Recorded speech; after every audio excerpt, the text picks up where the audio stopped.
Start up 2.0 திட்டத்துக்கு 10,000 கோடி நிதி ஒதுக்கீடு. இந்த ஸ்டார்ட் அப் திட்டம் எப்போ தொடங்கப்பட்டதுன்னா 2016 ஜனவரி 14 தான் தொடங்கப்பட்டது.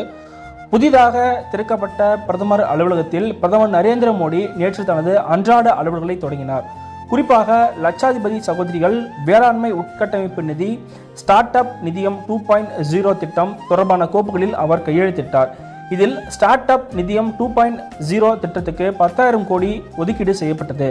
லட்சாதிபதி சகோதரிகள் திட்டத்தின் கீழ் மகளிர் சுயநிதி குழுக்களில் சேர்ந்த 1.48 கோடி பெண்கள் லட்சாதிபதிகளாக உருவாக்கப்பட்டு உள்ளனர். எவ்வளோனா 1.48 கோடி.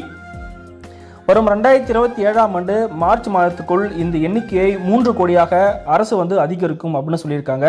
வரும் 2029 மார்ச் மாதத்தில் 6 கோடியாகவும் உயர்த்த மத்திய அரசு இலக்கு நிர்ணயிச்சிருக்காங்க. இப்போ 1.48 கோடி, 2027 மார்ச்சுக்குள்ள 3 கோடியாகவும் 2029 மார்ச்சுக்குள்ள 6 கோடியாகவும் இலக்கு நிர்ணயிச்சிருக்காங்க. இது தொடர்பான கோப்பில் பிரதமர் நரேந்திர மோடி கையெழுத்திட்டிருக்காரு.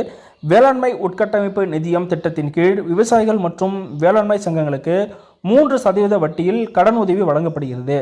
வேளாண்மை உட்கட்டமைப்பு நிதியம் தற்பொழுது 1 லட்சம் கோடி ரூபாய் முதலீட்டில் செயல்படுகிறது. இந்த நிதியத்தின் முதலீட்டு தொகை 2 லட்சம் கோடியாக அதிகரிக்கப்பட்டு உள்ளது. இதற்கான கோப்பில் பிரதமர் மோடி கையெழுத்திட்டார். சாலை விபத்தில் சிக்கும் நபர்களுக்கு 7 நாட்கள், அதாவது 1.5 லட்சம் வரை இலவசமாக சிகிச்சை அளிக்கும் திட்டத்தை மத்திய அரசு அண்மையில் அறிவித்தது.